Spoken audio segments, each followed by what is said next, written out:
bother me all night.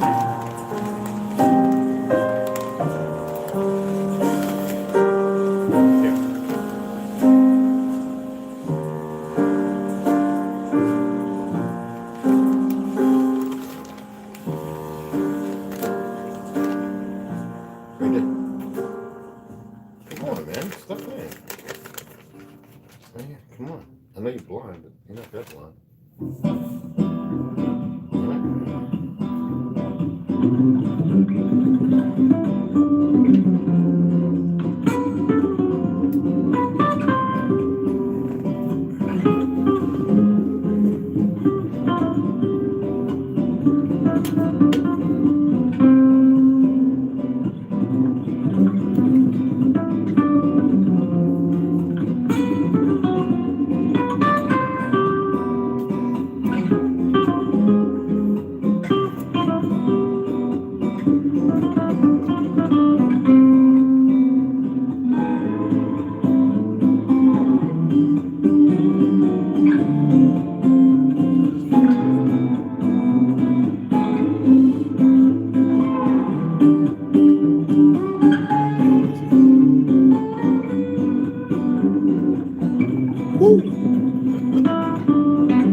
You want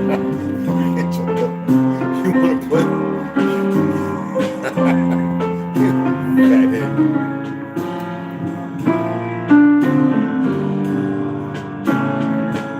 You can't mess with it.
Give me no more. You gotta come back. You gotta get that up. I gotta change this now.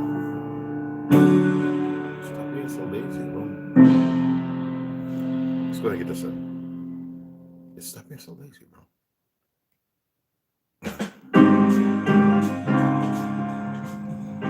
Well, grand elevation, everybody, and grand rising those who may not be working or something and taking care of getting yourself better health. First, I want to start with saying, no one's coming to save you. It doesn't matter what has been done or accomplished in this world. No one's coming to save you. You got to save yourself 100%. If you are having issues and you got to dial 911, who's the first responder then? It says response to what? The first responder is the one that responds to pick up the phone call to make the call. That's the respond. People think respond means, they're coming. They're going to be the first to arrive to the situation. No, the situation arrived at your door. You respond to it by how? Call 911. If they come in your house, dealing with them as far as not returning around with it back to you, you are the first responder. Right now, we're dealing with a bunch of a system. There's way too many officers put on the badge and uniform, and they really didn't pay attention to the crucial part of their training. And there are those who have, and there are those who have been there and they become slackers. I'm not here to beat up on the police. I'm just pointing something out. All right, just hear me out. They get this authority. I know officers who are trained to de-escalate, and the first thing when something comes their way, they feel high and mighty, and they forget every bit of their training because they feel, this is the thing about status or, filling a certain class. Like, this is who I am. This is, I'm going to react this way, which is unprofessional, has nothing to do with the law or anything, but it's all steep hiding behind the Constitution. When the federal government, court, right, created that, what do they call it for police? Which you call immunity, whatever it's called, immunity. It's pure fantastical, fanatical BS is all it is. Quality immunity. That was because they knew that the police were going to do the bidding of the enemy. They knew in conditioning, and they knew that it was going to happen irrelevant to what's going on. They know what the chemicals being sprayed, everything that's happening. I'm not marginalizing. I'm not here to beat up. I am stating something, and most of these police officers, they don't realize that there are chemicals that are going to make the people lash out, and they're doing things that go against everything of moral subjugation. And they couldn't hire enough in the next 50 years to stop what may come. There's no way. So you can run around a top guy SWAT, gunning down some elderly people's dog, chasing chasing the chickens in the yard because your erratic wife who feels powerful, because you being the head of SWAT, kill the dog, kill the fuck, and like it's okay.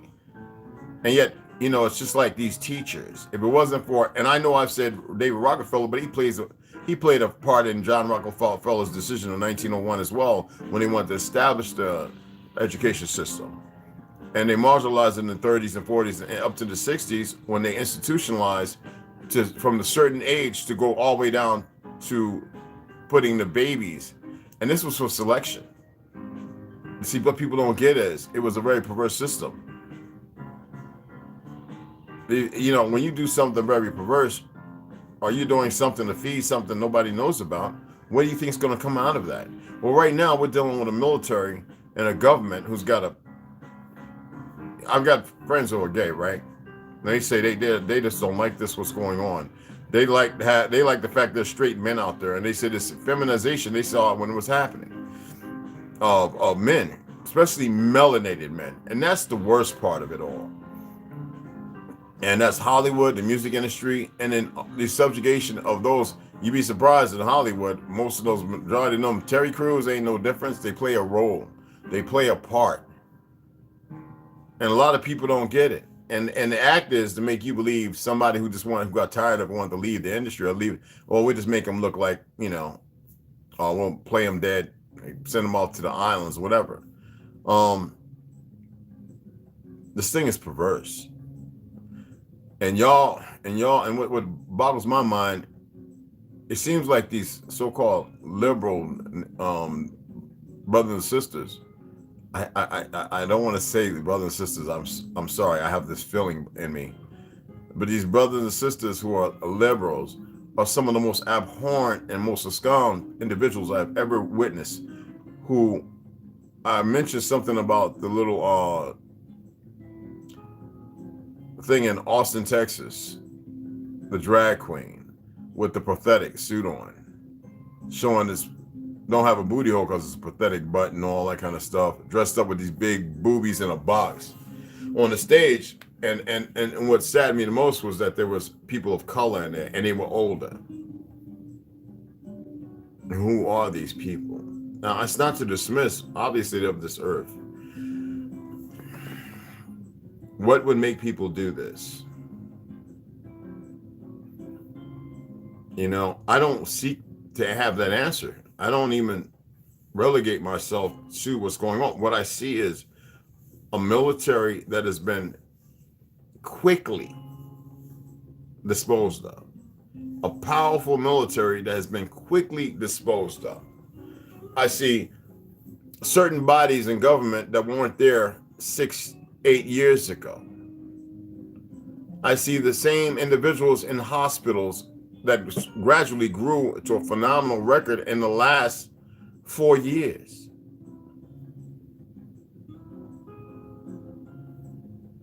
I'm talking about people who don't even speak the regular English, minus speak even English, legalese.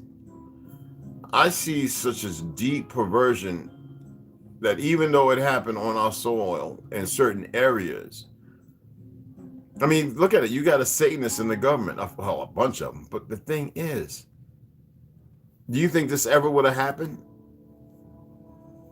in the open 20, 30, 40, 100 years ago? And nobody's paying attention because they're passing rights and laws for everybody other than the actual indigenous people of this land. And then the one law that we have an arbitrary Negroes who ignore the fact of the Civil Rights Bill. Even when I've heard people talking about when they were teaching in school, they never pointed out the fact that it actually said the Indian Acts. It's the Indian Civil Rights Act. Because you got to remember, LBJ actually even though you see him signing in front of what you call it, in front of Martin Luther King after he was assassinated, is when it was really put in effect, and they wanted to keep that in obscurity. Well, we all believe he wasn't murdered, or he was, because he did a lot of things that went against who he was. He calmed us down to a point of too calm, when before that we were fighters. We would fight and kill as many of them as possible, and that history wants to hide that, even though I have over 30 documents showing that up until that point we was killing them left and right, but they kept bringing them in on the boats.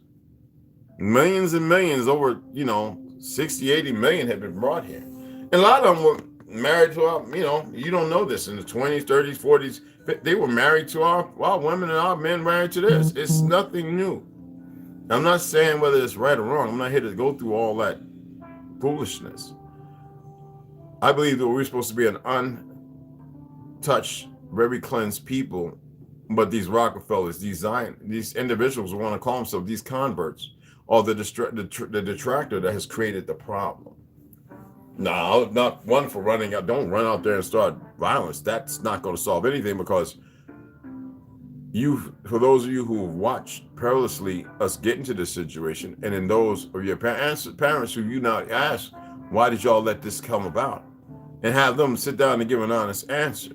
I don't care if they're in their 70s or 80s. They still have a voice that they can command, and they still have a mind if they're not in a home somewhere. If you didn't put them in there, thank goodness. But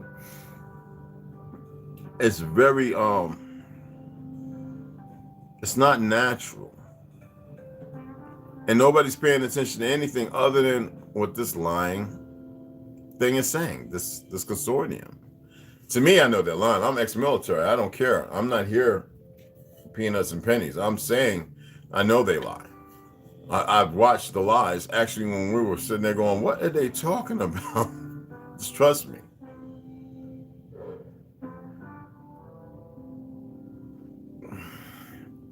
Oh, that's too hot. Oh, let me leave it open. I closed it. Oh, that's hot. It amazes me.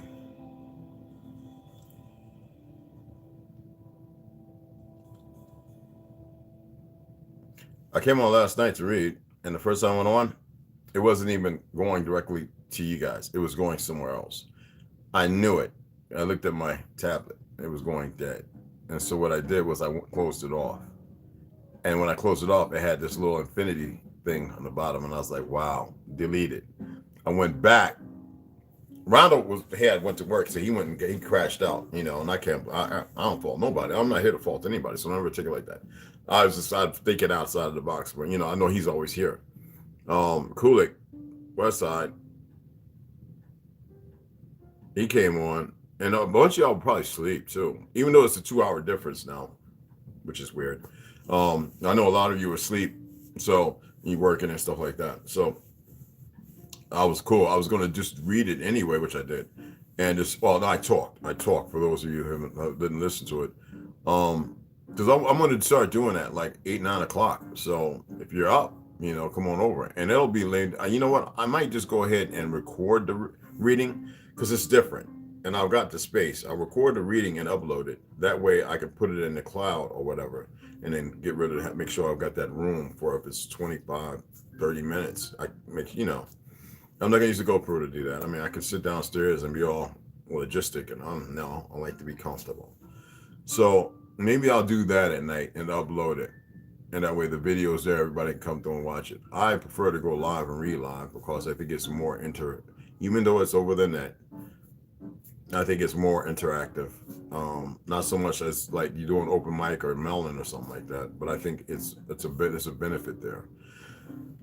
I just want to start it out because you would think that I'm feeling some kind of way about it. In a sense, it could be seen that way. Honestly, I'm not gonna lie, because it's thoughts. Thoughts are processed upon mode or feeling of something. Honestly, though, I don't have a feeling in it right now. It's more logical, and unless I express, which I did about one thing, opinion, but I'm expressing the reality of what I've learned, and I'm not going deep into it, because then it would just teeter on all kind of obscurities. There is a group, y'all can probably look them up or Google them, of gay men and women who are against a lot of the stuff that is going on in the gay communities right now. I look at the comedian Flame. He's all about his children, and he is disgusted in what's going on. But it's more than that. It's a perversion. It is a deep, and I'm going to say that I have, like I said, man, I got some friends, like I said, and that's like almost like us trying to say, you know, I got some white friends or I got some black friends. No, I've got family members. You know, it's my godfather. I mean, one who helped raise me, Tyrone. I know you're watching on me, man, but these people are men, and they're women, and they would never tell you anything else. The pronoun stuff, they probably laugh at. The ones I know laugh at that, like, man, you know, then he like, I'm a dude that like dudes, man. This stuff crazy. Who you want to be? Oh, I want to be with a cat for. I got cats. You know, this is the reality. This is going deeper than what people know. And the thing about it is, me, I'd rather have a harem of women as it's supposed to be, and be able to deal with each one of them diligently. And it's not about professionalism. It is about having moral standards and them being so powerful and networking together, because that is the truth of our heritage and history. And what people don't get is, in order to establish Margaret Sanger, they first had to divide the family up and stop, and then to give that to someone else. And who do they do that with? James Adams, whatever that guy who created Mormonism. And why people don't know that? Because they don't want to research the history. How did it come to be? Because it wasn't like that all, you know, with which they came from. We have been so shadowed over, and at the same time, our whole space disrupted, and people is moving in it like as if it's all right, and they do so in pure utter ignorance. See, I don't abstain from, but I don't push hate. I know the reality is it's deeper. And how deep is it? Well, everybody wants to say they have an answer. Well, if you see me, who studies this, a sociology major, nurse, I mean, I am all hands in.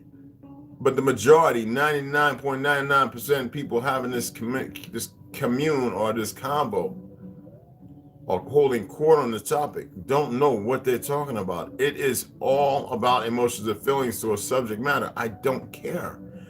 I am looking at things with intellect. I am utilizing my intelligence to dissect the tumor, to see its function. It doesn't mean I'm right, but it's far from being wrong. And I qualify myself in the fact that I actually have these conversations with certain individuals. And they have it with other individuals who have it with other individuals. So is it a grapevine? Is it a bandwagon mentality? I'm not there to do that. I'm looking at the scope of the picture in all different environments and sectors. And I'm allowing it to metastasize itself too. I'm allowing it to be something other than what my conceptualization or my perception is. However I conceptualize it or how I perceive it, I don't want to be that stringent. I want to be able to, I choose to be able to find a comfort path of flow, least obstructed. Okay. Again, nobody's going to come and save you. You save you. We've had over 100 incidents of call 911, an example, being called and the police getting there and arresting, harassing, shooting, murdering the people who called for the assistance. And they really needed the assistance. We've had them arrest EMTs on the scene, firefighters. I mean, and when you look at, and this is what I always tell people, look at, I was with a union when I was 18 years old, y'all, in Metuchen, New Jersey for Revlon. Yes, this unions, District 65, paid well. I mean, paid very well. I was making almost 3 times more than people with minimum wage. So anyway, before I went in the military. So anyway, it's the union presidents, the unions are the sickest things. The sickest things, especially the police union, is the worst, the most abhorrent, the most abscond. And then listen to some of the sergeants. If that doesn't allow, now thank goodness there are some who have moral subjugation, or the pressure is just too immense. Because obviously, if they've gotten to that level, and we know that all police departments have fallacy, they're even small communities with like 800 people with one police officers, with several police officers are now doing, monetary. It's crazy. And where's this coming from? I'm not here to beat up on nobody. I am talking about the reality of the situation. For every action, there's a reaction. The problem is people have gotten to, I know many liberals have gotten to the point they're tired of listening to the media.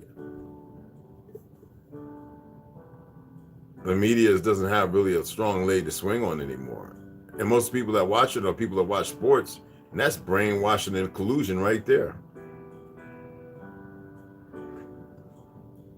Big Pontiac, I love what he's doing because he's pointing out the fallacies, just like boxing and hockey and everything else. He's showing you that there's a lot of things that just are out of the normal. They're beyond the scope. They're not beyond, but they've got you look at the scope if you pay attention of supernatural. There's some things happening that shouldn't be happening. Look at the fight. Look at the FIFA World Cup. Doesn't that it's all about Argentina? Like, what in the hell is going on? What people don't see is Morgan Freeman, the Richard charades. They got us looking like friggin' great and idiots at the same time. And Morgan Freeman, what, he 81, 82 years old? What he on that he can get up like that so well? What is he doing that he's sold out with? He's not marginalized with bad knees and bad hips and everything.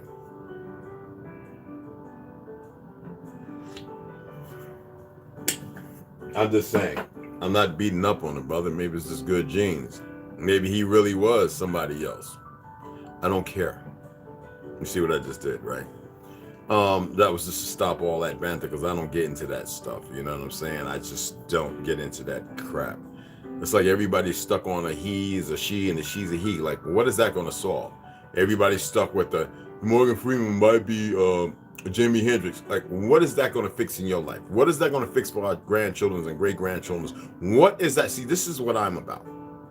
Looking at things, circumventing them in a different direction, and then saying, okay, and how can we magnify this for the benefit? Because I know that most people aren't going to run for the benefit of anything. They're going to stay in a place.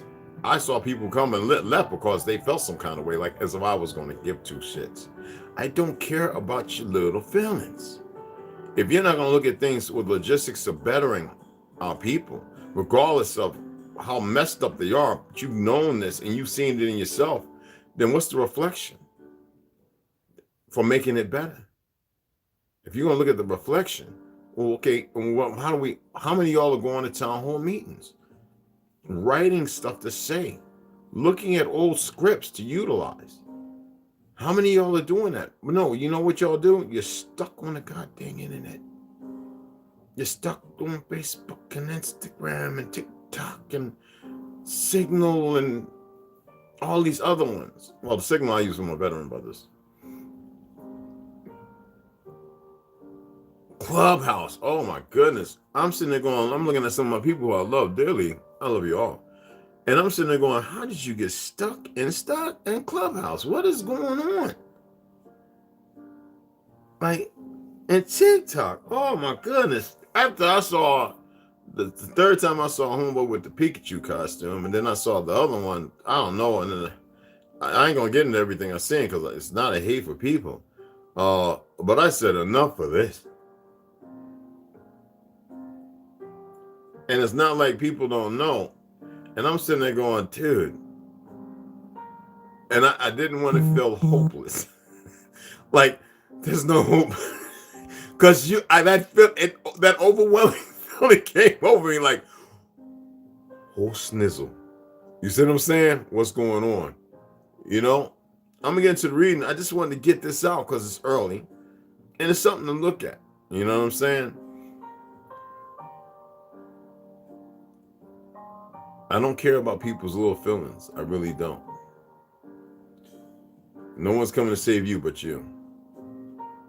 Everything that's been done, when I talked about the wisdom teeth, the fact that when I talked about reploid, the fact that she shared the thing about the root canals, it's all facts. That's hard facts. And yet people are still going and getting veneers, getting the teeth ground down, this, that, and other. They don't even understand what they're doing in the long run. We're dealing with not just a disease of infections. We're dealing with a disease of no function, no activity, no feeling, gut feeling. You get what I'm saying? Just everything works together. And it seems like it's been divided up into groups. Now, if that isn't chattel slavery, tell me what is. If I'm wrong as far as that being chattel slavery, then what even plagues me, because this is a plague when it's in your environment, when it gets too in your circle, is the ignorance. I'm sitting there saying to myself all the time, like, I always say, how? But I don't forget me. Remember, I always say, look for yourself, look at yourself, find yourself. All the answers are there. Doesn't mean that they're all going to reveal themselves, but the fact that you just being aware that, you know what I'm saying? And I know I've got tons of more stories, guys, I'm going to share with you. And they're funny, and some of them are horrendous. And we all have them. But the thing is to be able to put them out there and to push them into the ether. I mean, I have stories, right, that I have to think about 3 or 4 times because I've discussed them.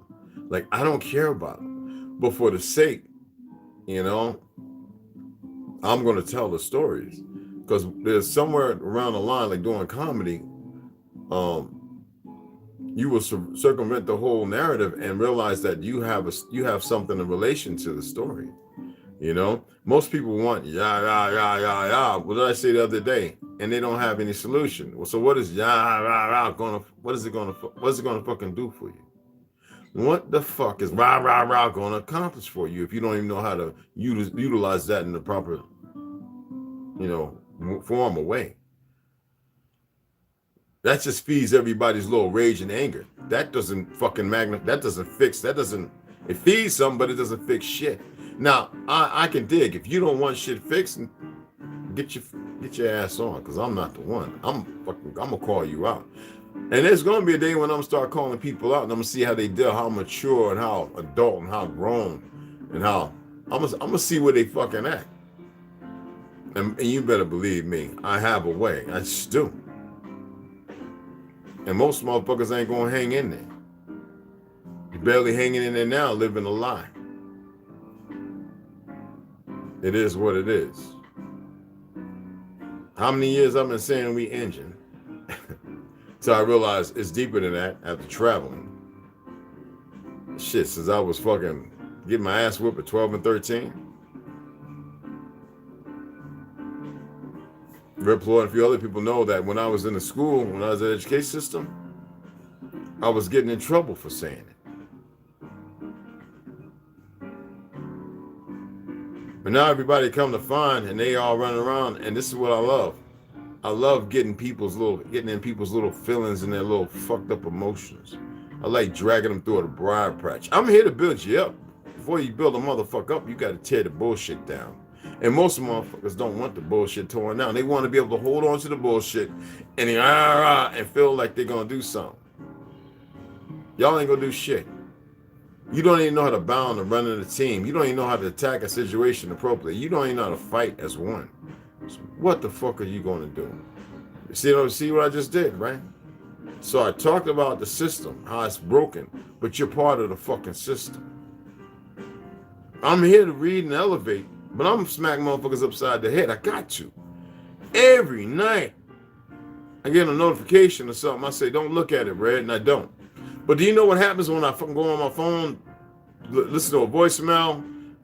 I'm like, what in the fuck? So I scroll the screen down. I'm looking like, what is all of this goofy shit? Yo, don't send me this shit again. Why are you showing me this? What the fuck is this about? What are you feeding? I'm replying to people.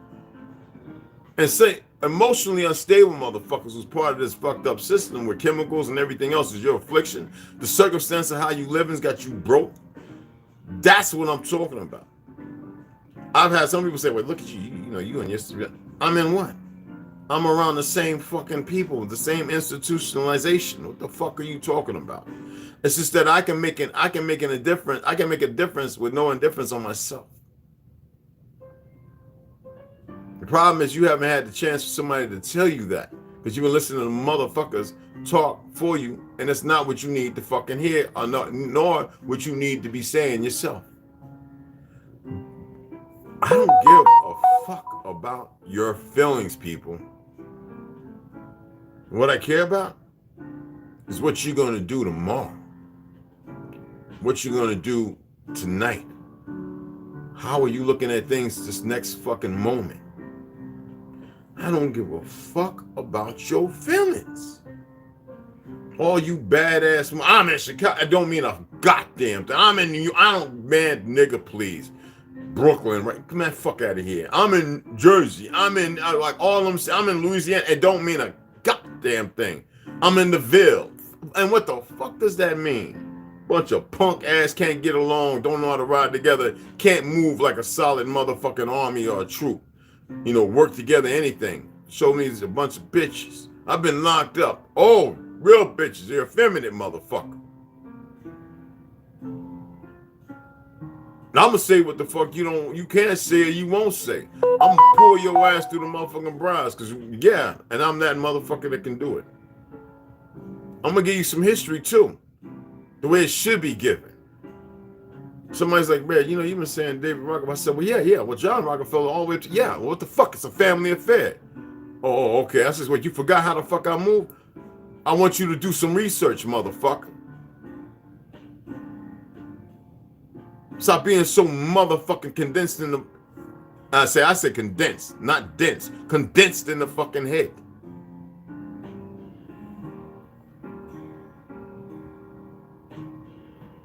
Everybody wants to be famous.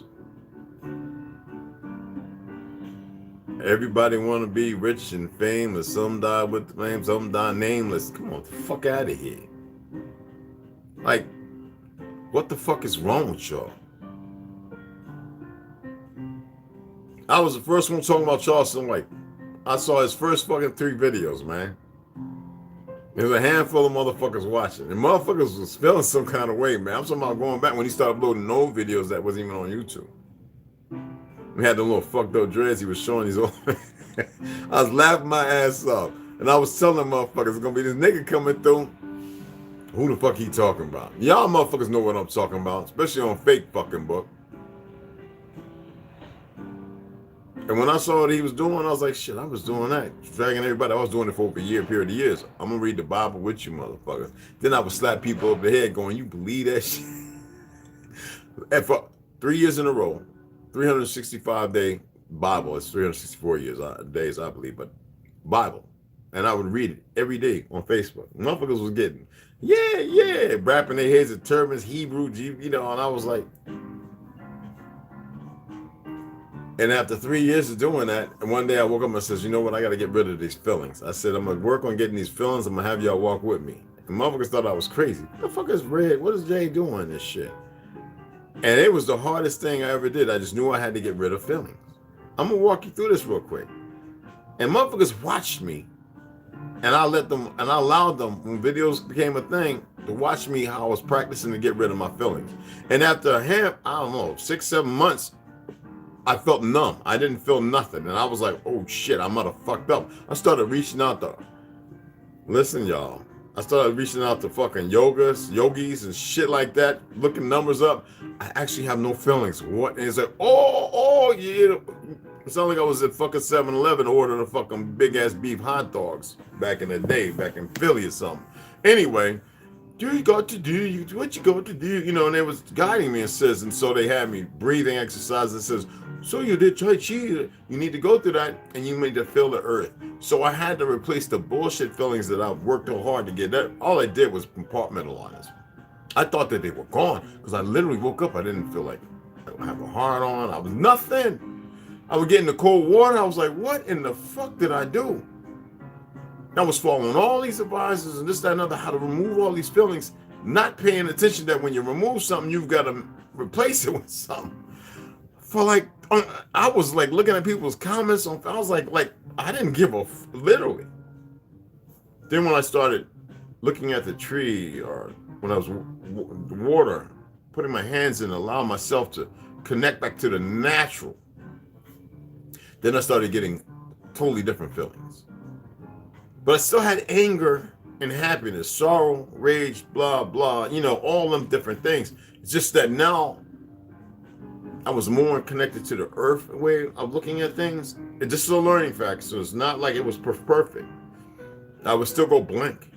I mean, I started knocking people out on the reds and putting them on Facebook, and people were like, what are you doing, Red? Oh my goodness, you know, went back, you know, they thought I had snapped. Like, family, I think they was thinking about calling the motherfucking, we need Red Thorazine and put it in the psych ward. You know what I'm saying? Because I started, every time I knocked somebody out on the reservation, I would take a picture, knock the piss on himself. Now, I'm not talking about drunks, young cats. Just, what? Boom, you know? And people looking at me, take the camera out and take a picture of them. And they were like, oh, nobody, I was the only me on the rest. You see what I'm saying? This is not ego. I'm being honest. And then people was like, yo, Red, the mess, yo, why you putting that on Facebook, bro? You know, I can get you in trouble. No, I can't. All right, talk to the police.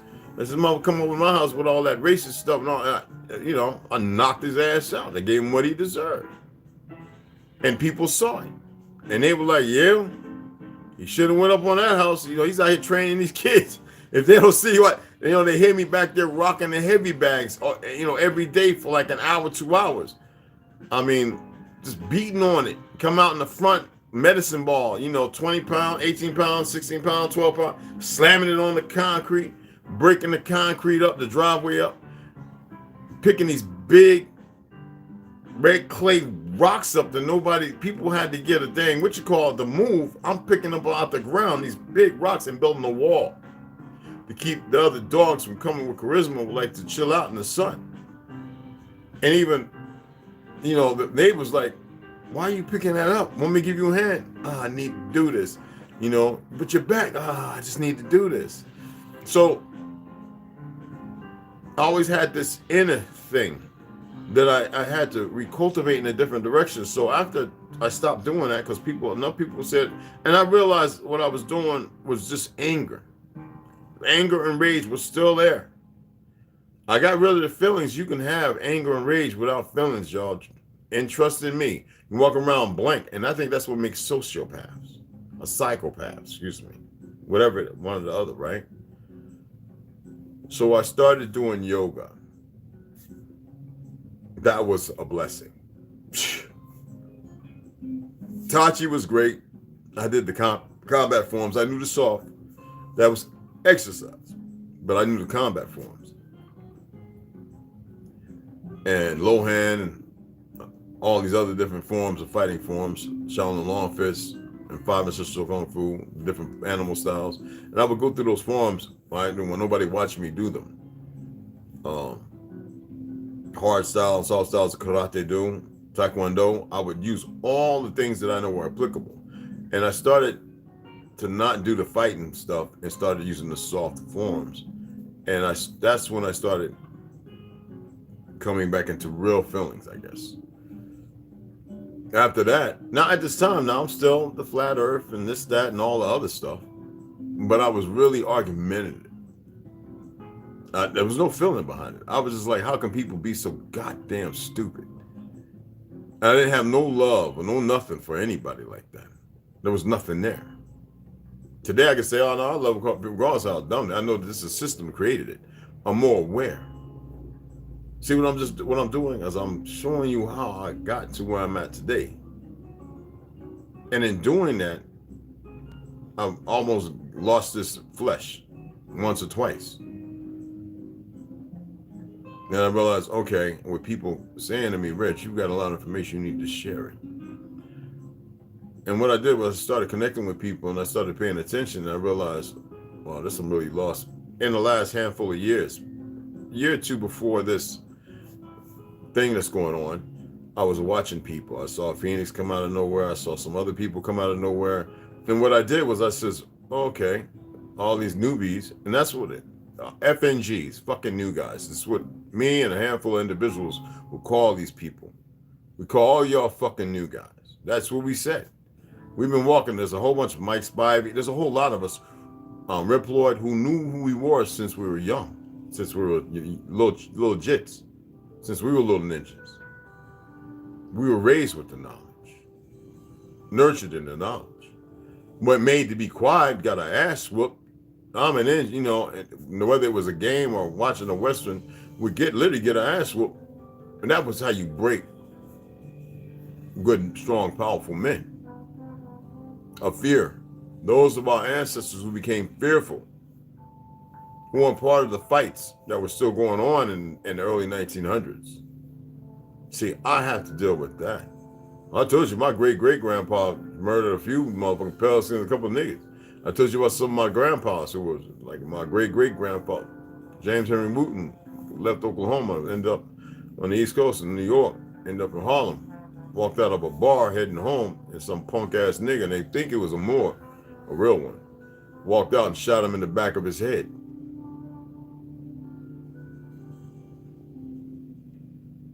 All fighters. I'm not going to talk about what he did. What happened to him is all I'm going to give you. See, I know my generations, my families. So I come to share that. But I look at all you motherfuckers, y'all are so emotionally fucking unstable. You can't even deal with somebody correcting your fallacies or telling you all you running around is playing engine, nigga. Regardless of you being that. But it's bigger than that. The picture is so much more bigger than that. And you motherfuckers get caught up like everybody else. It's like a period. It comes once a month. You motherfuckers are on a 30-day period every fucking year, every day, every month, of the fucking year.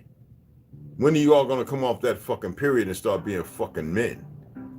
Who don't complain and bark and howl at the fucking moon every time it goes around. That means yelling at people, arguing, always trying to prove something like you drama-filled, like you effeminate. And women, when are you going to stop acting like you fucking men? Because you're not. And be the motherfucking more marginalized, intelligent, that would brings power to the fucking man. Instead of being so fucking deviant and stupid.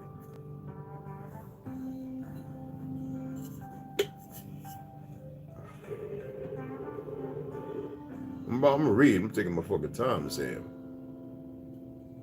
I just want to know. Because like I said, I was looking at these things and I'm getting shit from all different places. TikTok, holy fuck.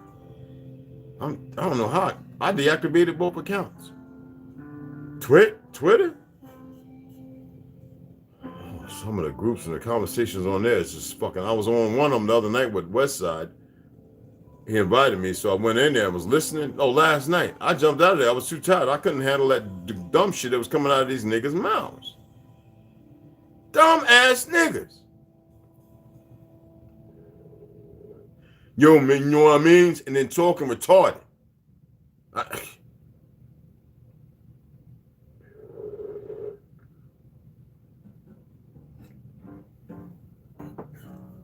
Are people really that fucking stupid? Has the enemy really won?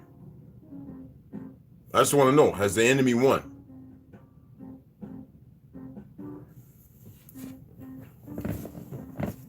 It's a lot of stupid motherfuckers, man.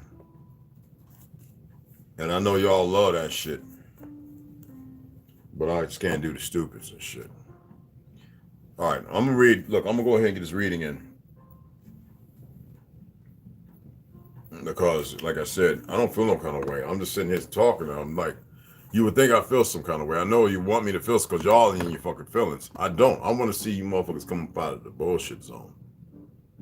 And I know, and I watch enough motherfucking lives. I see a lot of y'all stuck in people's bullshit. And I'm always come over and watch to represent, to support the bullshit. I'm not supporting the bullshit. I'm supporting the fact that maybe some of you, and I be wanting to go off in some of those chats like, what the fuck is this all about? And maybe soon I will be. What are you accomplishing? What the fuck is this? How is this gonna fix all these motherfuckers in here? That's what I want to know. So if you motherfuckers don't want to start working on fixing yourselves, go to fuck on back over to them other little tables. Get your little monkey goofy asses on. I don't want you here. I'm serious. Don't need you fucking here. And anybody that's been following me will tell you, no, he's dead ass serious. You can take your little goofy ass over there and feed your little unstable, your little emotions. Go take your little broke ass fake female, not knowing yourself, motherfucking niggas, males. You don't know shit. Take your little broke ass, set tripping, motherfucking whatever the fuck you take your little goofy ass and the fuck on. Cause see, there's too many of you dumb motherfuckers. I'm not here. You would think I'm here for you dumb. No. I'm not here for you controversial, self-controversial, full of shit motherfuckers. I'm not here for you worthless motherfuckers. I'm here for you real motherfuckers. Okay, we're gonna get Heaven's Bearers in. We're gonna get Terra Infinita, but we're gonna get Heaven's Bearers, and then we're gonna do Exposing the Expositions. We finished off the Mud Flood 101. There's other Mud Flood books. It's gonna be saved from some other books, but I want to get the Heaven Bearers because I had about 4 days off from that. 4 or 5 days. All right. I've got so many new books now. Oh my goodness. And more coming. And remember, we were at chapter 8. And remember, this is Heaven Bearers. I have to do this. The Great Reset of 1834 and the Mud Flood, and by Janine Helen. Now, she actually put a picture on here, which is surprisingly, but she has this as romance. That's her. I believe she is in. Let me see if I can. It's her little bio right quick. Excuse me. I haven't eaten nothing. Like I said, I'm not gonna read. I'm gonna eat about this fantasy romance. But she's in. What's it? Italy.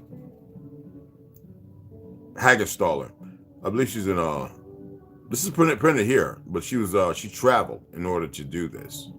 She literally traveled Germany, England, Italy.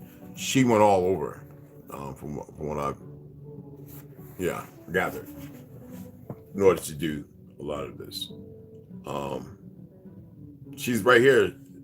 She's in Natal, South Africa, and this is all ancient shit in Africa, y'all. See this down here?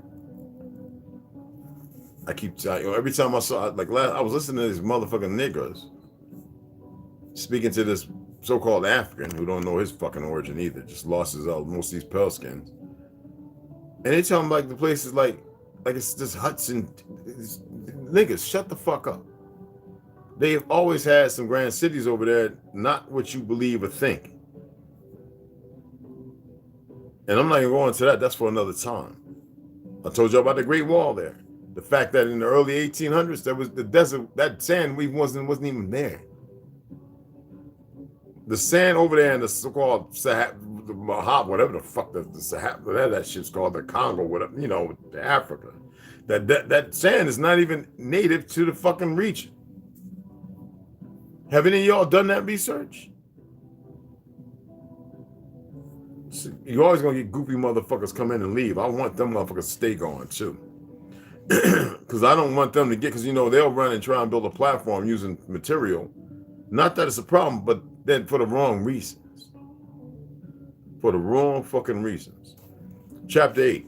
All right, let's get this second. This is a good one. This is good. And yeah, it's still got a little bit of, The wind is howling outside and the raindrops are big and heavy. They smash up against the glass on the dining room window, and she watches how the wind blows them all over the place. There are light brown and yellow leaves stuck against the window, and she can't help but want to scratch them off with a finger. I remember them days. She sits in a chair and scratches gently at the table and imagines it is the window. There is a loud bang as she jumps in her seat. A branch hits the window, and it snaps her out of her daydreaming and brings her back to reality. Malcolm puts his fork down for a brief moment and looks towards the window, and then takes a sip of his coffee and they continue to sit in silence and eat their breakfast. She is 4 months pregnant, and he wants to keep her housebound to protect the baby. Making a slave, he wants to protect. They argued the night before, and he slept in the guest bedroom.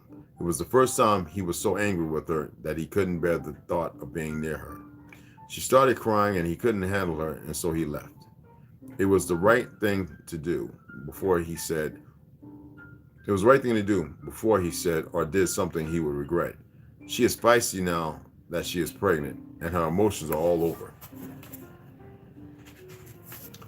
the place. More than he would have expected them to be. He reminds himself that it is a good thing she is pregnant, but deep down inside, he can't wait for the entire pregnancy to be over with, so that she can return to her normal self. I am not an ornament, and you can't keep me locked up here, Malcolm. All right, yes, there's no quotation marks. He says, I am not an ornament, and you can't keep me locked up here, Malcolm. She slams her hand on the table and starts to cry. She takes a napkin and wipes away her tears out of frustration. Why am I always crying? She blurts out between the tears and puts her face into her hands. The funny thing, y'all, my first wife, so-called this Christian wife shit, she had good pregnancies. It's genes, baby. Malcolm has no idea what to say or do, so he chooses to say nothing and lets her cry. Eventually, he can't take it anymore and decides to say something that would cheer her up. You are pregnant with twins. If only you knew how rare that is, you wouldn't be crying, but rather you would be celebrating. This will be a first since we took over. He takes a sip of his coffee, and she can see that he is very happy, proud even. Now, you remember when I was reading in Terra Infinita that they use humans to conquer as well? Okay, I just wanted to, in case you never thought about that. Twins, what does that mean? She asks while she blows her nose. It means I hear 2 heartbeats. So that would mean there are 2 babies inside of you, he says sarcastically, and immediately regrets it. She starts crying again, and he snaps at her to stop. Bonnie, you need to stop crying. He's driving him crazy. I just can't handle it anymore, please. Both of his hands are pulled into a fist, and his eyes are agitated. How is it that you feel nothing, but you're always angry? I thought Phoenicians have no emotions. She snaps back at him unexpectedly. Her comment angers him even more, and he loses all self-control. The rain stops falling for a moment, and the wind disappears, and his eyes flash a slight purple. As they return to the normal green color, he grabs the table and flips it up against the wall. Everything happens in slow motion, and she watches the coffee spill out of his cup and splash up against the white wall. Plates break into tiny pieces, and she swallows hard. She looks over at the window and focuses hard on the leaves stuck to the window. The yellow one falls off, and the rain starts falling again. Fucking Boston. I've seen that happen, people. I would like to see Henry Todd, and it's not supposed to, okay? I would like to see Henry today. I would like him to tell me some stories about the old world and the mud flood. I am bored, and he can't even come here. Excuse me. And he can't even come here because you won't allow it, she says under her breath, but loud enough for him to hear her. Well, how can I say no to such a reasonable request? He barks at her and catches his breath.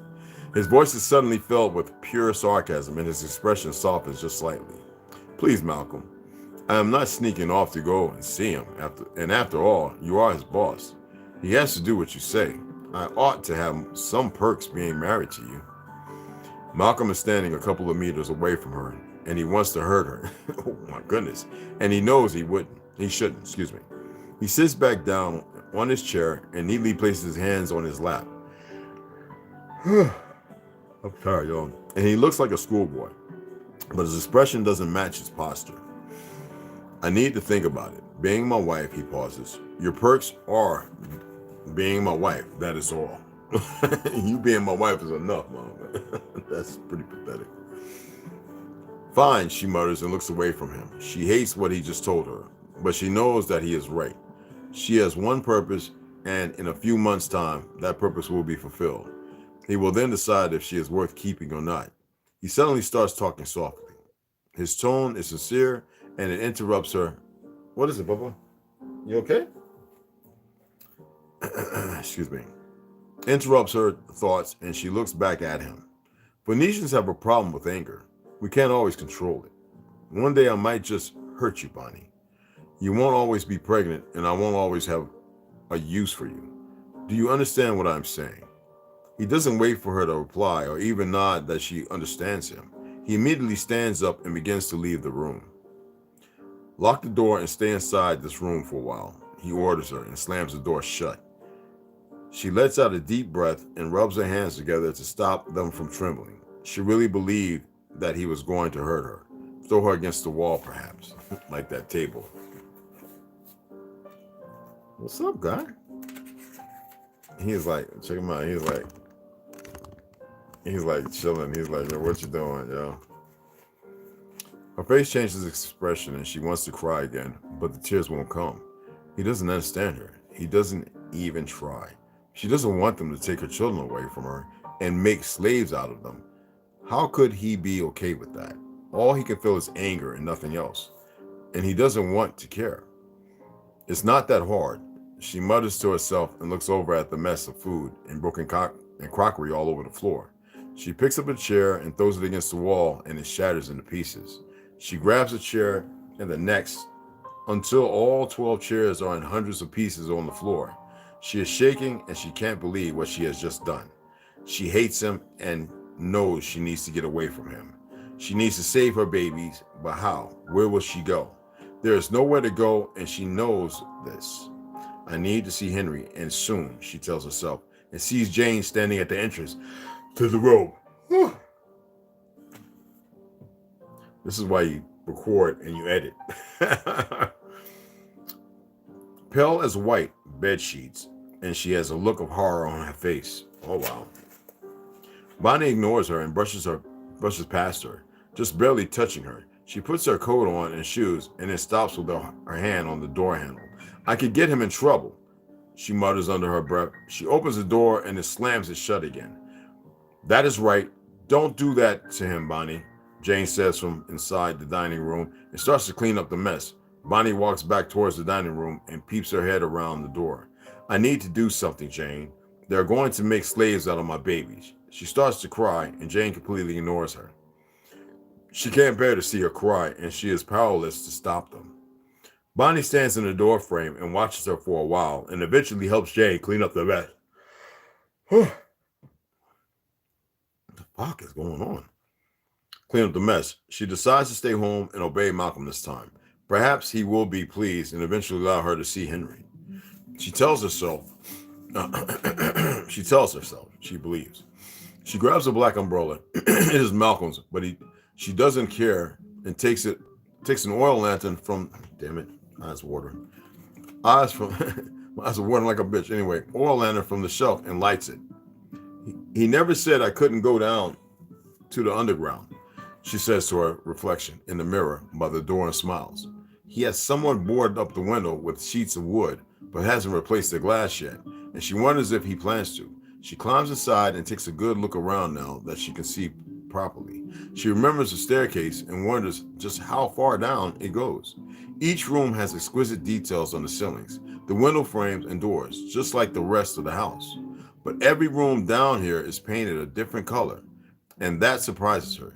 She keeps thinking back to the grand hotel she met Malcolm in and wonders what it was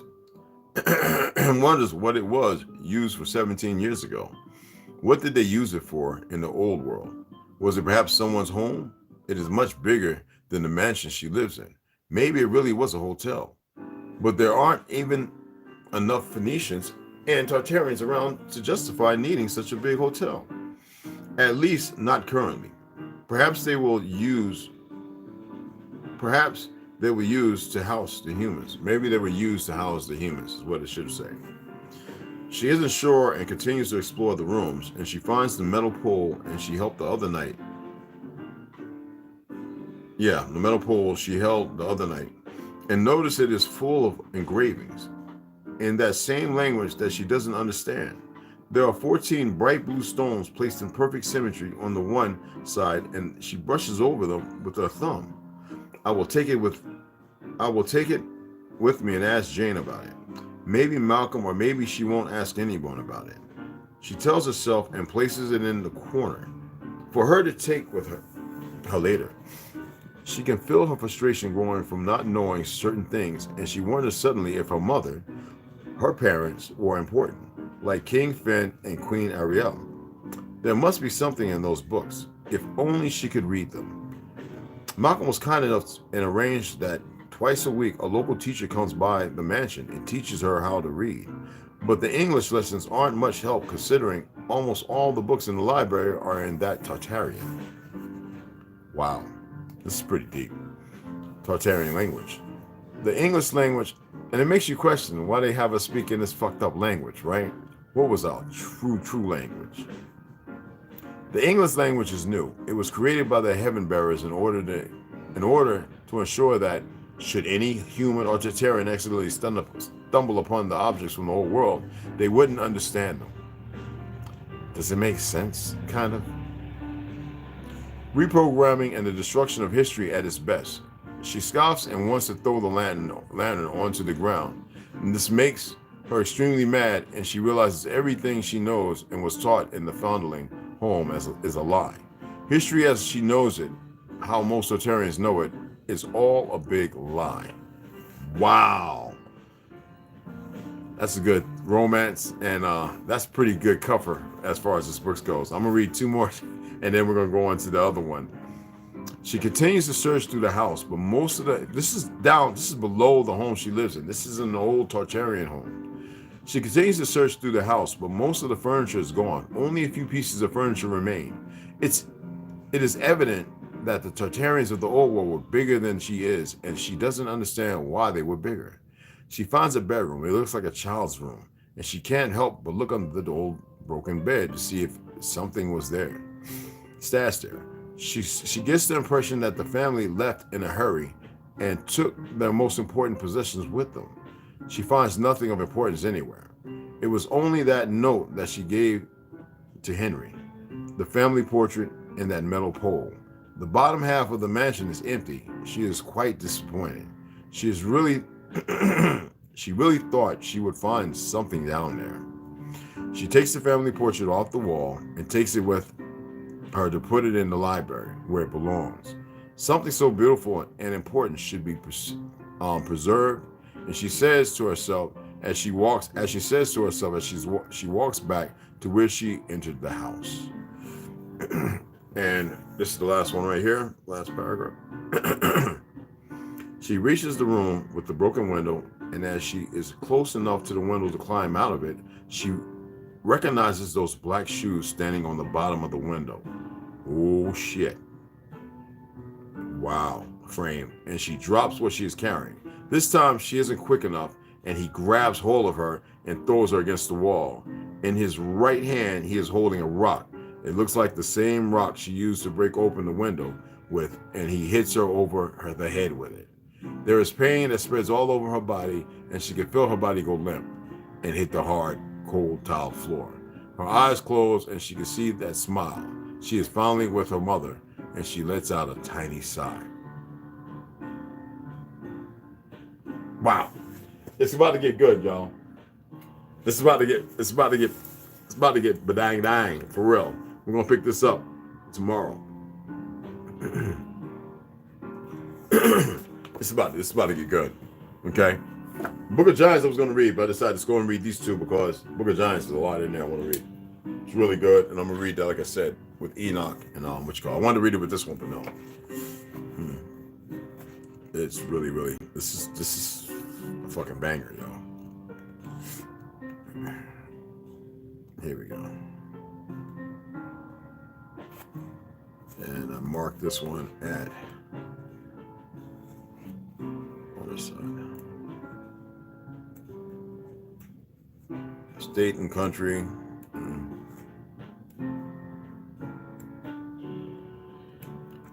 I want to keep this one as pristine as possible. That's why the mark is like so off. Wow. shit. Holy shit. There we go. Here we go. And we was drawing the rate Chicago. And so we was right. Of course, we got right around some mud flood over here. I want to make sure I'm right. Yeah, this is good. All right, so here we go. I like to get to the next page. So this right here, I showed you yesterday, I mean, 4 or 5 days ago, old Chicago Federal Building constructed in 1898 and demolished in 1965. We talked about the guy talking to the construction worker, who he asked about, could this be 900 some acres? Could it be accomplished in 2 years? And he said, shit, in 2 years, you would just get the ground dug and then all the planning. He said, in that time period, he said, I'm talking about today. In that time period, there's no way they built this stuff. So that's why I'm reading the Heaven Bearers. And the Book of Giants is going to allude to other things. So you said that the rooms are bigger. And remember in Flatlandis as well, the islands, when we talk about a nigger of rock in Flatlandis, that book. And then when we get back into Terra Infinita, there's a little more insight. I think this is the benefit of what people are looking for. I just don't want people here that shouldn't be here. I know everybody's going to sit there and say, Red, everybody should listen to you read. I can dig that. I want to clear out. This is, I guess you could say, in my military mind. I want to clear the room of all the cockroaches. And when those cockroaches become praying mantis or learn how to fly, they can come back. Don't want them here. See, emotional motherfuckers will always run. Real ones will stand firm because they know there's something to be received. So I just wanted to illuminate that. And I do it with purpose. It's not to harm. If you can't handle the truth, you're gonna scatter on. So let's get into this. You remember, this is the picture I showed you. This is the old Chicago Federal Building. All right, it was demolished in 1965. It was. I had my uncle. I talked to him. He says, "Yeah, man, they got rid of a lot of shit they wasn't supposed to." And you know what my uncle said? He's 81, going 82 years old in Detroit. Uncle Gary Lee. He says, "Yeah, we built all that shit." My grandmother said the same thing. She passed away.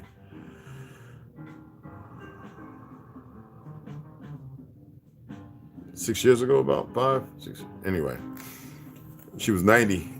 They say 94. She was 96.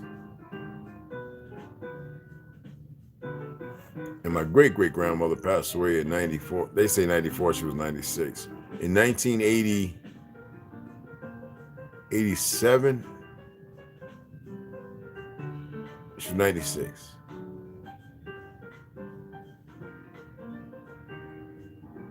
Yeah, right on there. My great-great-uncles, Tandy and C, they was old as fucking farts. I was just a young jit still when they passed away. They was both over 100, 110, over 110, both of them. Civil War.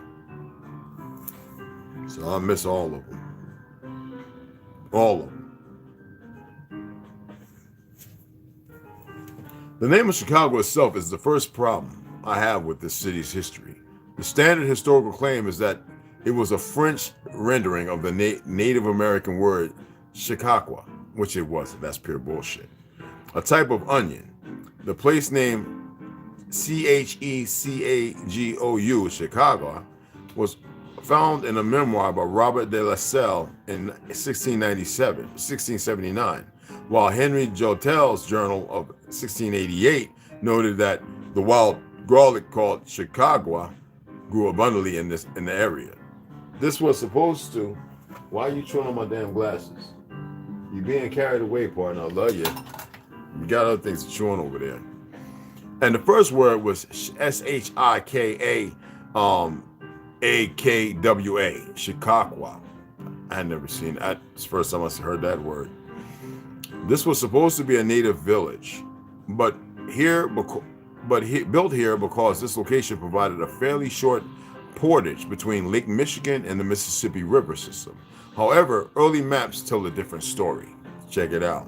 One of the greatest tools for the revisionist historian is ancient maps, because they show a level of detail and perfection in most cases that they are not supposed to have. For they were often based on much older maps from perhaps as far back as the ancient Egypt, and kept in secure areas such as the Vatican. End. Peep that shit. There are discrepancies on the maps generally presented as mistakes by the early map makers. The standard historical answer is that they were not wise enough to know the world they were mapping, but they got most of the map perfect. That leads to the question, are the areas not consistent with the standard historical narrative a mistake, or a smoking gun that reveals the truth about our ancient hidden past? Peep that shit. Other maps, such as the world map of 1587 by Urbano Monte, depict what can only be called cities, in parentheses, with Italian names, in all across North America. I told you we had places here that rivaled Rome, but nobody wanted to listen to me. I was saying this all through high school. I do not think he would have just popped down a bunch of native Indian villages onto such a map, for they have a similar marking and symbols to those in continental Europe. This is why I don't argue with Mongols and Mongrels. And niggas talking about, but we're of the Narragansett said and this and we, yeah, nigga, you don't know real history? Then shut the fuck up. I don't tolerate the people's bullshit. I always tell my people, my great uncle said, we always wore clothes. We had lights and cars and everything. So I don't know what all this, they didn't know what all this new shit we was picking up in school. So what is this? When I worked at Thomas Edison building in East Orange, New Jersey, them old cats used to be laughing at us. Well, not me. I used to go over there and talk with them take them tuna sandwiches and egg sandwiches every day. It is more likely that when he was making that map, information on what was in North America was well known and as such placed on this very accurate early map, and the name of a large settlement known as Chicago is right where you would expect Chicago to be today.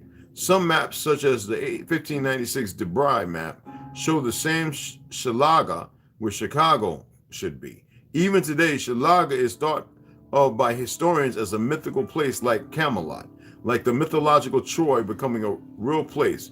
Perhaps a Shalaga is real too. And that's what I'm saying. I'm surprised that all these young brothers doing what they're doing, but I told you, the government knew what it was doing when it destroyed the families. I'm gonna go back and what was that where I had that that was in the other book, right? Yeah, you know what? I'm gonna find that picture of Chicago, y'all. The map. That was in my other book. It's not in the Civil War. Was it in the Civil War one? Or was it in this one right here? Let me see if I think it was in this one, guys. I want y'all to see this again, okay? Yeah. I think it was in the mud flood here. It was in one of them. I've been through all these books. Yeah, it was in this one. So let me see. I'm just flipping back. Okay. Chinese Tartary. All right, that's not it. That's the Tartary flags. We showed that with the American flag in it, but it has everything to do with South America. Chicago, or Shalaga, as it's called, doesn't sit on the edge of the lake as it does now. Check this out.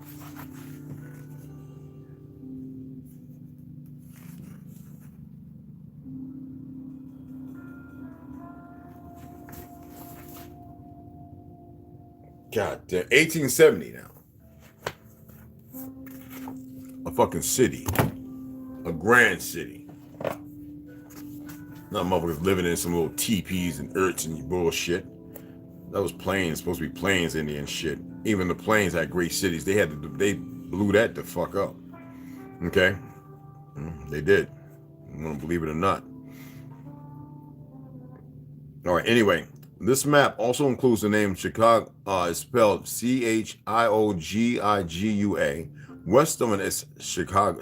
I guess Chiogigua. I'm just saying it like that until I learn how to actually say it.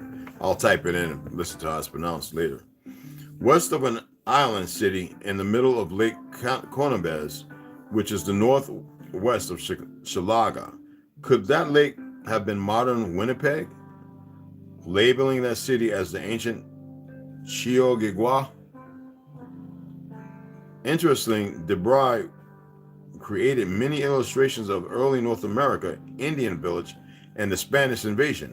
In several illustrations, I have found that what can only be called dinosaurs are along the Indian shorelines. So far, no explanation for this depiction have been provided. The fact that you had houses and cities and shit. But so why would they revisionists, Masons? Why would they create a false history? Who were they prepping to teach it to in 1901, all the way up to 1960, when it was really committed to it from 4 years to 8 years? I mean, from 4 hours, excuse me, from 4 hours to 8 hours. What was the purpose from 1900 up to 60s? From the early 1900s to 60s? To reestablish a new history. Even though many of us alone, still had family members from a period bygone. And most of that you see, like when I told people that, and it upsets some Italians, not that I give a fuck. Their little gangster, what's his name? Scarface. What? That's a nigga. I don't think I give a fuck about how they feel. Al Capone was a fucking nigga.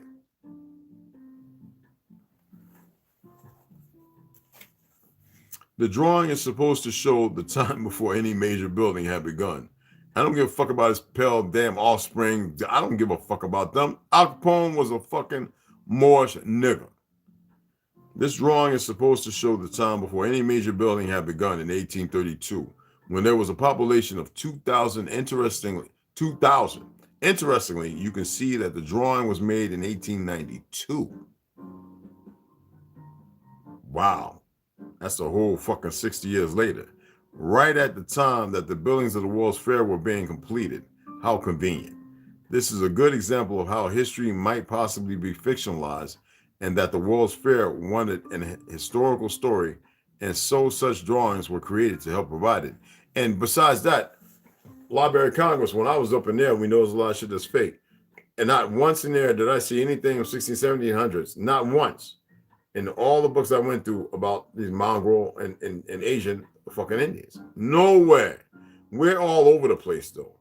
There are even pictures of us in a lot of these cities pushing wheelbarrows like we were moving furniture, things from some of the buildings. You can't make that up.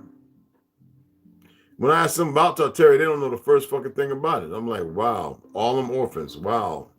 And what's the first thing they do with orphans? They put them in them boarding schools, and if they don't comply, right, they send them off to where? They disappear. They become bones under the fucking Vaticans, just like in the ones down here. Prove me wrong. Look, drawing of raising of Chicago Brickz house. Now, how many people you know were doing this back in the 1850s? With manpower. No machines. The food was different. The air was different. The water was different. No machines. No anything.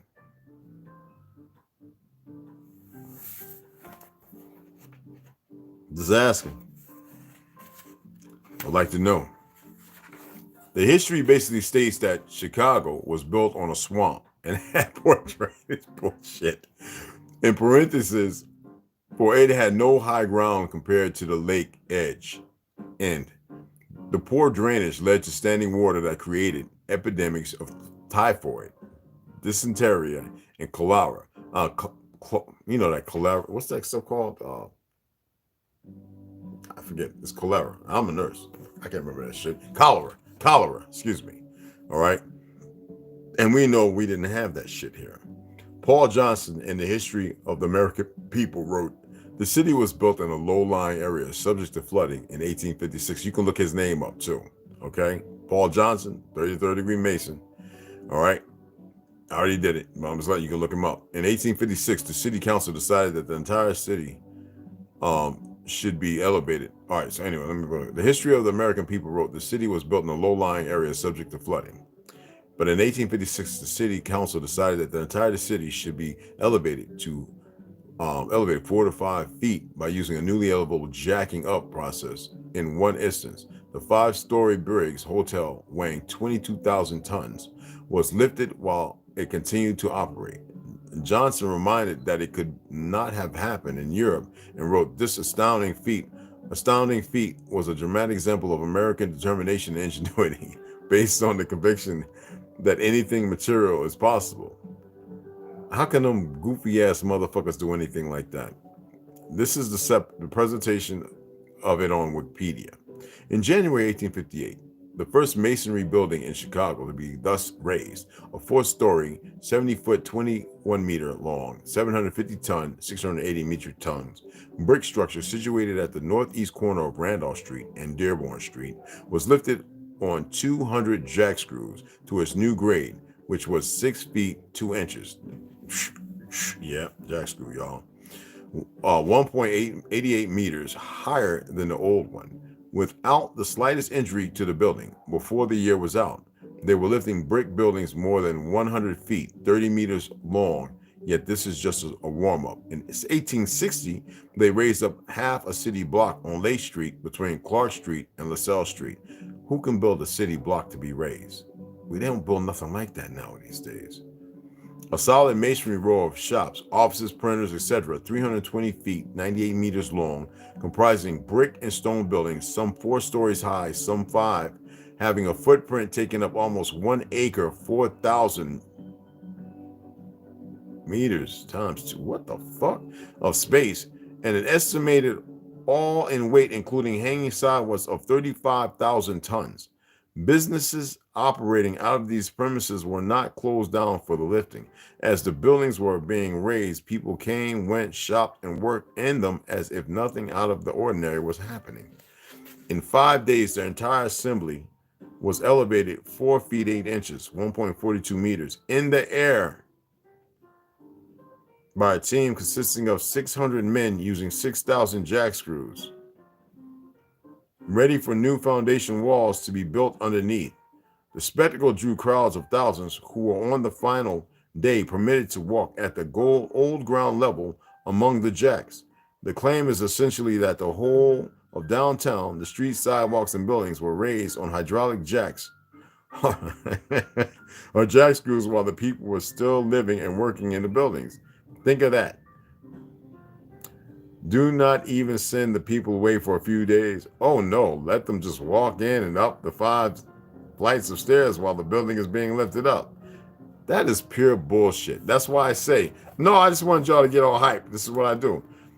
If you think that these motherfuckers were able to do that, just like they could build these big grand cities on 900 something acres of fucking land in 2 years, I really own about 20 acres on the moon that I'm willing to sell you for $20 a piece, motherfuckers. All right, you see what I did? Okay.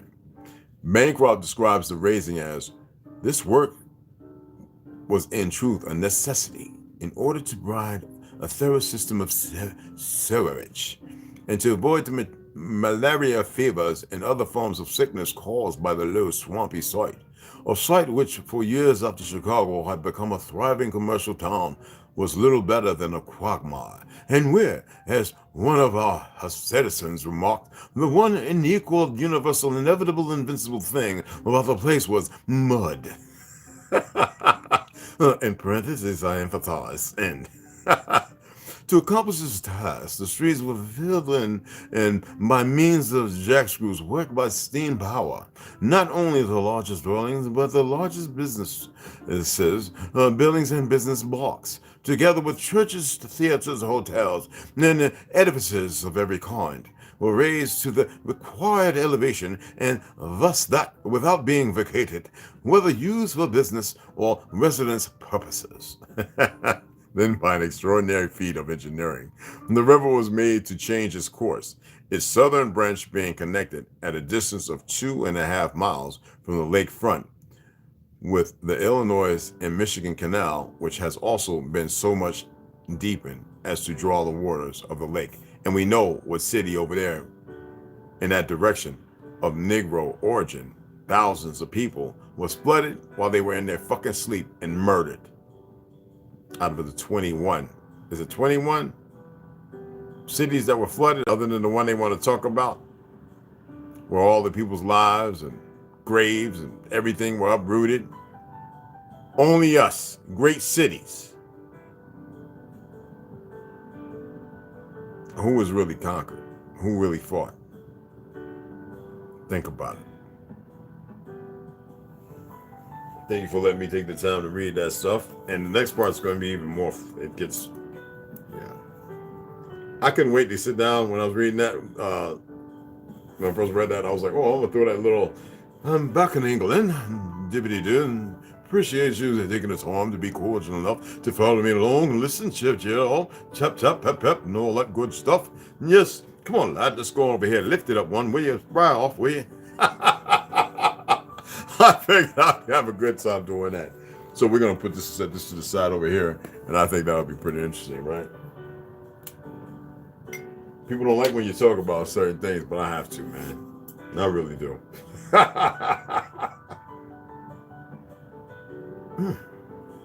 Damn, that's hot. I appreciate it. I'm gonna shout out everybody. I didn't do it earlier because it hasn't been popping up. It has nothing popped up. I see people come in up top and leave.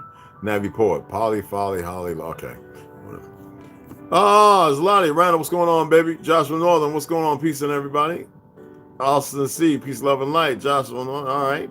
Midget Namsman, what's going on? Great observations, brother. Tola Cherokee, hey, what's going on, mama? What's going on, baby girl? What was that? The notification either. Oh, wow. Y'all got to check them again, though. But somebody said the notification's there, but it's coming late. It'll be all right, y'all. It'll be all right.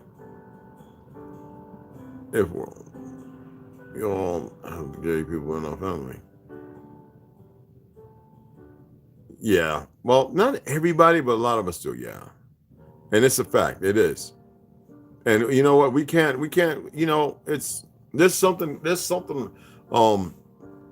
proverbial that's going on, and they need our men more than anybody to be emasculated and prove me wrong. And I've seen it even in my travels all over the world. The Chief Clark, what's going on, baby? Chief Dark Ball, what's going on, baby? I appreciate that, my brother. But like I was saying, it amazes me, man. Like when I was in Germany, when I was in France, Morocco, Turkey, Saudi Arabia, Iraq. It don't matter, wherever I've been, all throughout South America. There ain't a place I haven't been. So-called South America, in that direction. Brazil. I know I got some babies over there. I ain't gonna lie. My first cruise. World cruise. Oh, I'm booked like a book motherfucker, but I enjoyed that one. They said if anything you enjoy world's cruise, I enjoy that mug. I ain't paid for no poontang, and I got veterans will tell you, Red, nah, he ain't paid for nothing. Them women snatch him up. He was walking around all a little waist, 26-inch, 27-inch waist, 180 pounds. Just, oh, I was just lifting everything in the bed winch. But I met families in Brazil. I went to I went to the Pink Pussycat. That's the first time I seen sex on the stage. Just fucked my head up. Yeah, I've been on 42 and I seen some of the stuff over there. That stuff was different, But the Pink Pussycat, all those places, yeah, it was traps. But I was able to get away to some very beautiful places. I went through the favelas, everything. When the shit wasn't no drug. It was all crazy. I stayed with families. The food was banging. Oh man, 2 sisters just tried to ride me to break me, man. I'm serious. There's something there that makes everybody hypersexual. I ain't lying. I can go in there and live. I can live in Brazil right now, $500-600 a month, y'all. They're that serious. I'm talking about live good, decent, in a nice area too, and take my guns and shit. I can do that right the fuck now. But I'm not doing that. And Chile, oh man. What, Caramil's from Costa Rica, been there 5 or 6 times.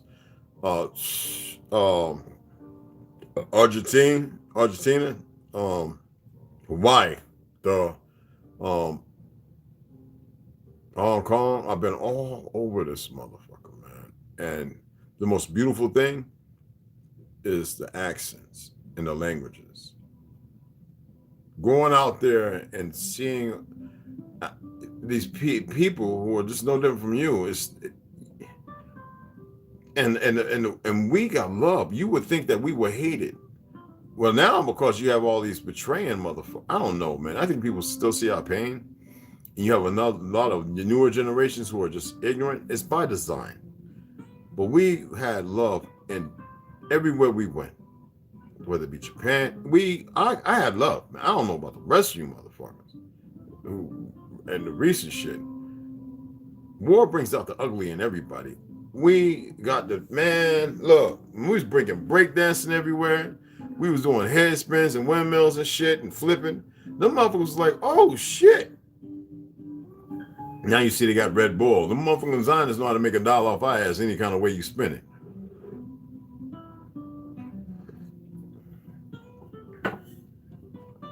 And the world is beautiful, man.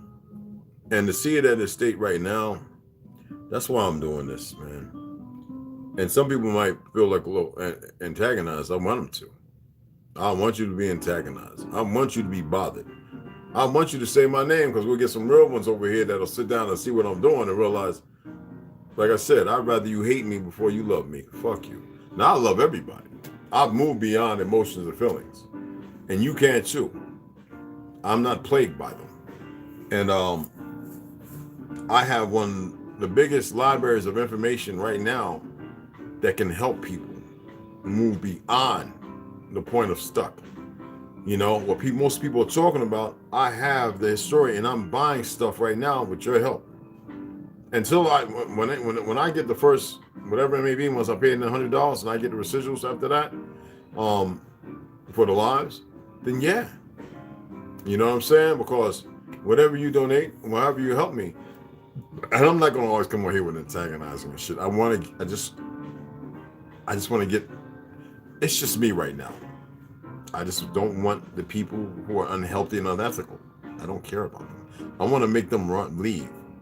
And I know once I get to a point and I see 12, 15 people come in, maybe 20 or 30, and I see fluctuation where it gets down to 8 or 9, that's the motherfuckers I want.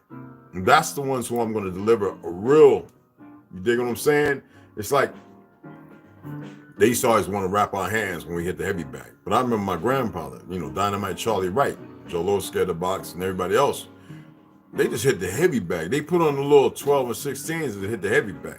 I was like, nah, don't rap shit. I need my wrist strong. And I started hitting after Kung Fu and shit and doing the iron and all that. I started hitting the bag with just my motherfucking fists. And that's why right now my hands are like little, like pieces of concrete. Literally like concrete. I used to break Taekwondo. I used to be in all the board breaking competitions and twisting, breaking pencils, and like, it's not brag. It's because I've applied it. Just like in travel, I allowed myself to be immersed in my youth, my ignorance. And then I had older people talking about, yo, we hear you talking. We need you to come over here. And I was like, well, what about, no, you the one talking this good shit. You need to come over here. And these old 30 and 40-year-old motherfuckers hearing this little somebody teen nigga talk, they was like, nah, and they dragged me in. And I'm fishing with these old head Vietnam, World War II, Korean War motherfuckers. When I went in, they were still serving y'all. And I'm fishing and we drinking Pabst Blue Ribbon and Schaefer's and shit. I'm like, y'all ain't got no Orange Jupiler and some motherfucking OE, motherfucker, some Night Train. Nigga, we drinking Schaefer's and Pabst Blue Ribbon. Slow your fast ass down, nigga. And I had nothing but information when we went overseas. It said, Airman Branch coming with us. Everybody like, yeah, nigga, how you get up with them? Well, it wasn't because I was a good fighter and shit. It's because of what I talk about. These old heads says, well, we got to keep this nigga safe. And that's what it was about. And they kept me fucking safe. They took me places, like I said, later on in my career when I was a petty officer, and I went to Edinburgh, Scotland, and I got to go to King James Castle. I said, I thought the nigga was out of England. I said, stop thinking about it. He says, you're going to learn some things that's going to go against your curriculum of fucking fake-ass education. And so they would say, you know, when we went to school, we only went for 4 hours, and it was just because of farming, you know, agriculture to keep our shit up. That's what it was. That's how we taught a lot of the pale skins. That's what some of the old senior chiefs and them who was born during the time when school it wasn't, you know, they was born in the motherfucking 30s and shit. I'm sitting here serving with these motherfuckers, you know, born in the 30s, born in 50, went into the war, 60s, 70s. Here I'm in the 80s. They, you know, these motherfuckers was crib, motherfuckers, senior chiefs and master chiefs and officers, you know, you would think got out. These motherfuckers put in like 28, 30 fucking years. They got out for 5 or 6 years and went back to fuck in order to retire. I got to work with them motherfuckers. And just because of the shit I talked about, some of my ancestors' names, I had a big fucking mouth.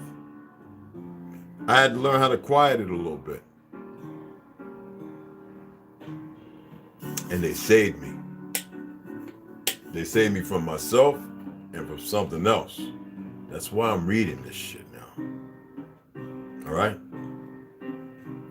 I appreciate the likes so we can beat the algorithms. I go on people's videos, some of y'all's I have, and I don't even like what you're talking about. I like anyway. Because we're supposed to support each other. This is the problem. And the Pelicans, I go on there and do the same for them. I haven't commented yet, but I'm gonna ask everybody out there, people at Foster's, why y'all not supporting other people? Why is it all about you? Because see, people are so selfish and downright deplorable. They don't even get the bigger picture. You don't have to like what's going on or what's being said, but we can all support each other regardless. You want to break the system, then learn how the system operates. Problem with all you smart motherfuckers, you don't know how shit operates. You don't even know how you really operate and why.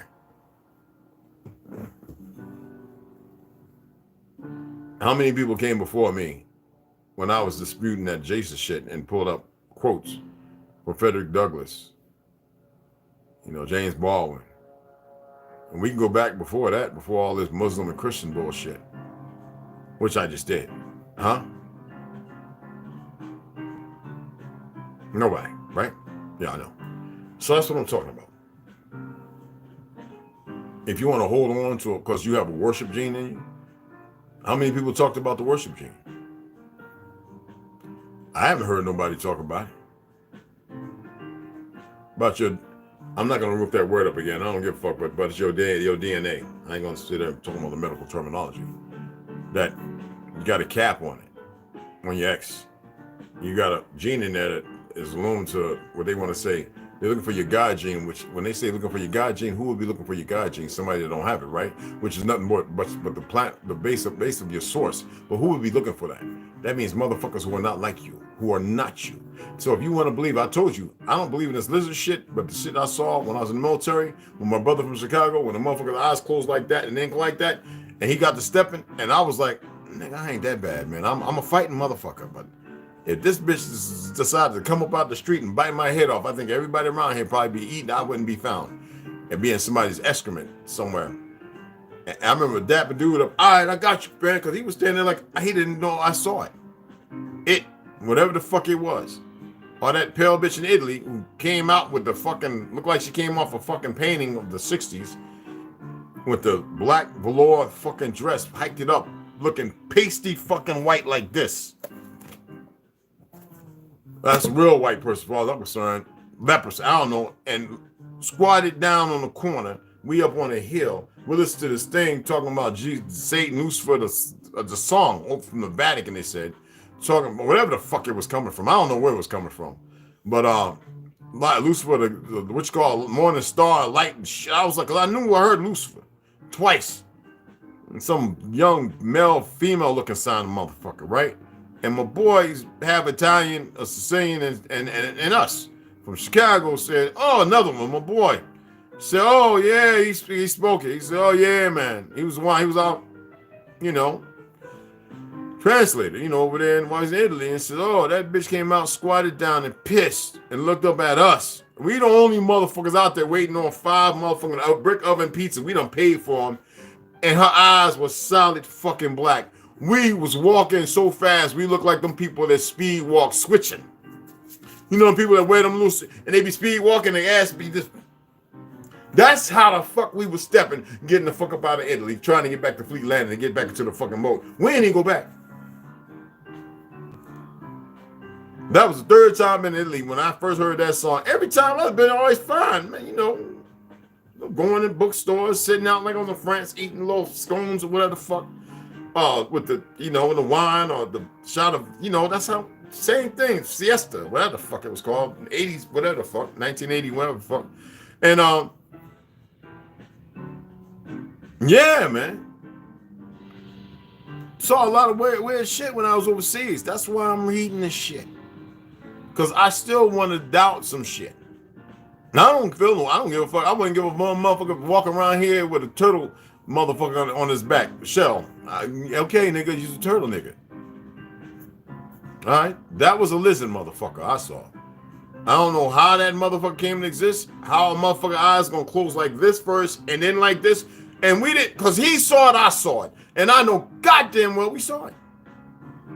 There ain't no way, don't draw, we was in the military, man, power lifters. We went on no steroids or nothing. When my boy took off from Chicago, I was like, this nigga. I was cool. You had to keep that streak. Like when you walking through a neighborhood, you got some enemies.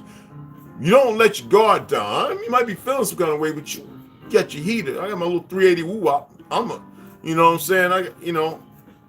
Out there, I just had them dukes, them Ma Dukes and shit. You know what I'm saying? And shit went, and it was a good conversation. We was talking about certain buildings. I was like, I remember saying, about Tartaria? And I remember he looked right at me like this. He says, oh, we heard some things, in his accent, fucked up English. Heard some things. Heard some things. You hear that, bro? I told you Tartaria is real. Look at this old shit. He goes, He looks up and he goes, yeah. Why did he come out to talk to us? I don't have a fucking clue. Looked over, and I was going to ask him another question. Getting ready to ask him a question. And the shit went whip, quick. I remember, I got shallow sockets. My eyes are kind of big. They Asian, but most of my family's eyes is kind of like, Asiatic. But I said, my boy, I'm getting ready to talk to my boy. So I was going to play it off. Like, this nigga's halfway up the block. He ain't even looking back for me, man. Oh, no, yeah, it's still my boy. He can dump, but I ain't go back out nowhere by myself with him. No, hell no. And I said, all right, well, let me go see what's going on with my boy. He might have diarrhea. I was just popping shit out my mouth. And he, dapped me up. I was like, and I'm walking sideways, and I'm looking at the peripheral. All right, cuz. And I had to the slow walk while this motherfucker was getting it up the Ave. I got up to the corner. Homeboy was still standing out there. I was like, oh, shit. And I had the head set up on my back. That's when I was like, got around that corner, and I ran up homeboy, and I smacked him upside his motherfucking head. And we got quick, man. Now, with the other brothers, though, when that Lucifer shit came out, and that bitch with the black, purple colored below dress with the big ass buttons, looked like Annie or whatever that cartoon, big ass fucking buttons. When she came out, and where the fuck she came out on that, because this, it's like a city block hill. It's bigger than that. It's like it's this long hill, the street going up, and this Brick of Police was like a little bit above the middle. No stoplight, no nothing like that. It's just this intersection with the circle thing, where you could go around and other roads. And there was people walking and shit. I remember my boy was like, "You did the nigga say Lucifer?" Now I was ignorant about all this Lucifer shit and all this, all this shit, some Zaza, whatever the fuck. And he said, yeah, And he spoke fucking Italian perfect. I mean, Chicago. I mean, this is what this guy, And I was an E4 at the time. Get ready to take I had PNA my first time. So second one I was waiting to take that test. He was E5. And everybody else was like me, E4, whatever. It's a couple of E3s and shit. But we was all family, you know what I'm saying? There's a handful of us, And when he said that, it was right after he explained that bitch walked out. Because I looked down, two other guys looked down and said, yo, look at that bitch wearing. And, we was young, y'all. We shouldn't have used those vernaculars. That bitch squatted down, started pissing. You can see the water matriculating on the fucking sidewalk by the side with the street, down the fucking, and looked right up at us, holding us shit. Pale, skinny ass, like fucking out of the goddamn swastika, out of the concentration camp, and her eyes was no white. It was all fucking black. We weren't drunk. We was early. We wanted to get the fucking pizzas. They were fabuloso. They were fabulous. I mean, there's other stories, but them two right there was the fucking the coup d'etat, the one that made me pay attention to everything. Edinburgh, Scotland.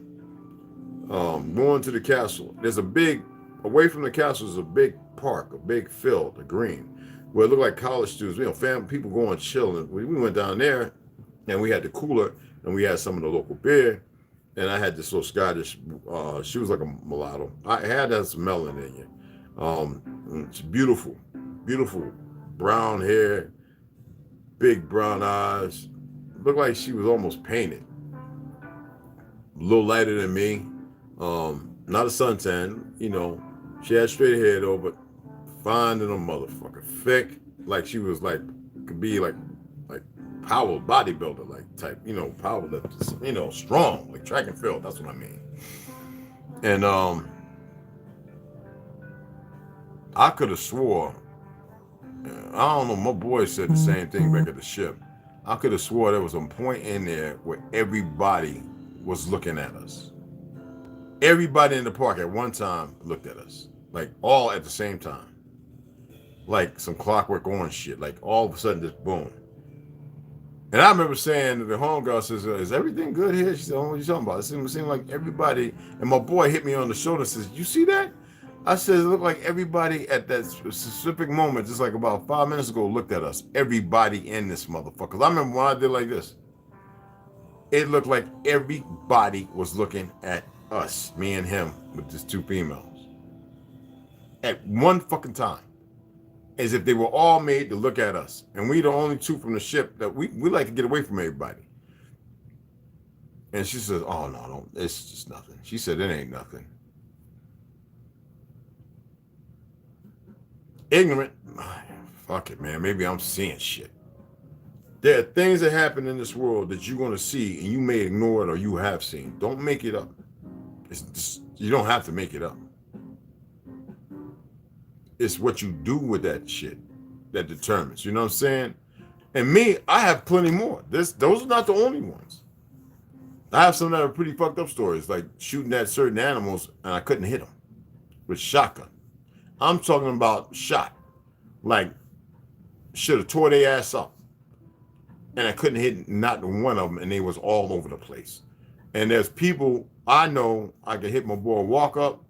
We just befriended each other, get on Facebook. I haven't seen this guy in over 30 years. I love him. Brother out in Georgia. This one I was talking about, Derek Walker. There's a few others who we go out there hunting rabbits, deer, things like that. And when we get to drinking, we say, fuck it, let's go on. We're stupid. On the base. And we go skeet and trap shooting too, to get out, honing out speed skills, with the shotgun. But I'm gonna tell that story. I'll tell that story later. I'm about to get off, y'all. I appreciate everybody came in. I respect y'all. I'm gonna get off, and I'm gonna come back, and I'm gonna share that story on the next reading, because we're gonna get back into Terra Infinita, and I want to get through that as quick as possible to get to the end, so that way we can get into some newer books that can keep the same vernacular going. So that way it'll expand the horizon of knowledge as far as looking in a different, because a lot of times, looking in a different direction, a lot of times we'll have somebody come up with just one piece of information and people will run with it. I say, if you can't, and I'm not saying like look in the same area, like if find things that are written by different people who have nothing in common that can correspond or correlate to the same narrative, and that can expand a time period. I don't care if the book is from like Africa, Sweden, Denmark. See the people who are consciously waking up, and the further help you extrapolate. I had to burp, excuse me. Extrapolate on certain different things. Okay, like I said, when I was going around the world, I always looked at buildings. I looked at people too. You have to see the weird shit I've seen, but buildings, and I've seen so many of the same buildings. I would make it my business to look at a map without saying nothing to a whole lot of folks. Be like, yo, I'm gonna go to the Capitol. I want to go and see, and then look at how they were made. And I'm like, holy shit. Somebody lying. Somebody lying. But anyway, I'll see y'all here in a few hours, all right? Appreciate everybody coming in. I'm not eating. I'm gonna sip on this tea, like play my jazz, probably get some Frank Sinatra, some Lena Horne or something, and just chill. All right. Appreciate y'all. You already know. Anybody else come in? Okay, that was it. All right. So anyway, mad love, mad respect. I really mad love and respect for you all. Always okay. Yeah, I want to make sure. Okay. I want to see something right quick. All right, Josh. Yeah, man. I just made you a motherfucking moderator, man. I respect the game, bro. I respect the game. The Chief Bart Dog Bull. Yeah, you got to get that too, because you definitely are in the house, bro. That's for sure. Hold on.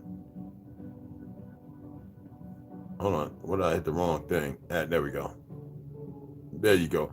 All right. So mad love, mad respect. I'll catch y'all all later. All right.